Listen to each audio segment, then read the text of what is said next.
আজকে আরও একটি নতুন ভিডিও নিয়ে এসেছি। আজ বানাবো নানপুরি।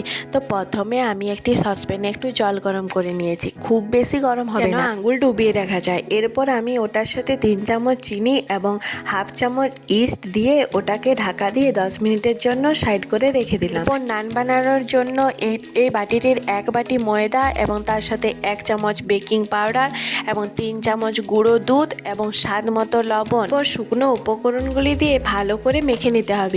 গুঁড়ো দুধটা দিলে নানে বেশ সুন্দর টেস্ট আসে। এরপর লিকুইড দুধও দিতে পারো, তো আমার কাছে লিকুইড দুধ থাকে না বলে গুঁড়ো দুধ দিয়ে মেখে নিলাম। এরপর আমি 3 চামচ তেল দিয়ে দেব, সাদা তেল ময়ন দিয়ে দিতে হবে। খুব বেশি তেল দেওয়া যাবে না, তাহলে কিন্তু খাস্তা হয়ে যাবে। তো এরকম 3 চামচ আমি তেল দিয়ে এটাকে আরও কিছুক্ষণ ধরে বেশ ভালো করে মেখে নিলাম। এখন দেখবে হাতের মুঠো দিলে আর ভাঙছে না, তখন বুঝে যাবে হয়ে গেছে। তো এরকম হয়ে গেছে। এরপর আমি এর সাথে টক দই মেশাবো। তো আমি 1 কাপ টক দই নিয়েছি। এই টক দইটিকে পুরোটিকে আমি মিশিয়ে দেব।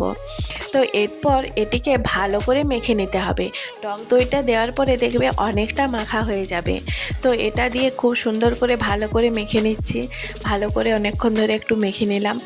এরপর আমি ওই ইস্ট ভেজা যে জলটি, সেটিকে আমি 10 মিনিট পর বার করে এটিকে একটু একটু করে দিয়ে আমি ময়দাটাকে ভালো করে মেখে নেব। ইস্ট ভেজা জলটিকে কম কম করে দেব আর হাত দিয়ে ভালো করে মেখে দেব। ভালো করে আমি মেখে নিচ্ছি। তো চলো আমি কম কম করে দিয়ে মাখতে থাকি, তোমরা দেখতে থাকো।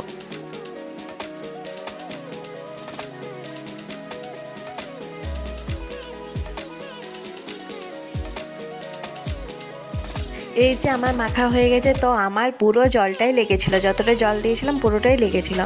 তো এই যে ভালো করে আমি মাখা হয়ে গেছে। এরপর হাতের মধ্যে কিছুটা তেল নিয়ে এটাতে তেল দিয়ে ভালো করে মাখিয়ে রেখে দেব 2 ঘন্টার জন্য। পুরো নাইট যদি রাখা হয় তো খুব ভালো হয়। তো আমার হাতে সময় ছিল না বলে 2 ঘন্টার জন্য আমি একটি ভিজা গামছাতে দিয়ে রেখে দিয়েছিলাম। এরপর 2 ঘন্টা পরে ভিজা গামছাটা তুলে দেখো কতটা ফুলেছে। তো এরপর এটাকে আমি হাত দিয়ে এর ভেতরে যে বাতাসটা জমেছে সেটাকে আমি হাত দিয়ে বার করে নেব। তো এইভাবে আমি হাত দিয়ে ভালো করে বার করে নিচ্ছি। এরকম একটু হাত দিয়ে চাপ দিলে এটা বেরিয়ে যাবে। এরপর এটাকে আরও একটু আমি কিছুক্ষণ মেখে নেব, 5 মিনিটের মতন ভালো করে মেখে নেব। তারপর কিছুটা হাতের মধ্যে তেল নিয়ে আরও একটু মেখে দেব। এটাতে বেশি করে তেল দিয়ে একটু মেখে নিতে হবে। তারপর আমি এরকম লুই কেটে নিয়েছি, পরে এগুলিকে আমি বেলে নেব। তো চলো বেলে এসে দেখা করছি। এই যে আমি এরকম বেলে নিয়েছি। এরপর তেলটা যখন গরম হয়ে আসবে তখন একে একে ছেড়ে দেবো। তো একটা একটা করে ভাজতে হবে, বেশি দিয়ে ভাজলে কিন্তু হবে না। তো এরকম একদম গ্যাসের আঁচটাকে লোতে রেখে এটাকে ভাজতে হবে খুব সুন্দর করে। এই যে আমি একে একে করে ভেজে নিচ্ছি সবগুলোই। তো কতটা সুন্দর হয়েছে দেখো, আর কত সুন্দর এটা খেতে, এতটাই সুস্বাদু হয়েছিল, একবার খেলে বারবার খেতে মন যাবে। তো এরকম করে আমি সবগুলিকে ভেজে নিয়েছি। ভিডিওটি ভালো লেগে থাকলে লাইক, কমেন্ট, শেয়ার এবং সাবস্ক্রাইব করে দিও। টাটা।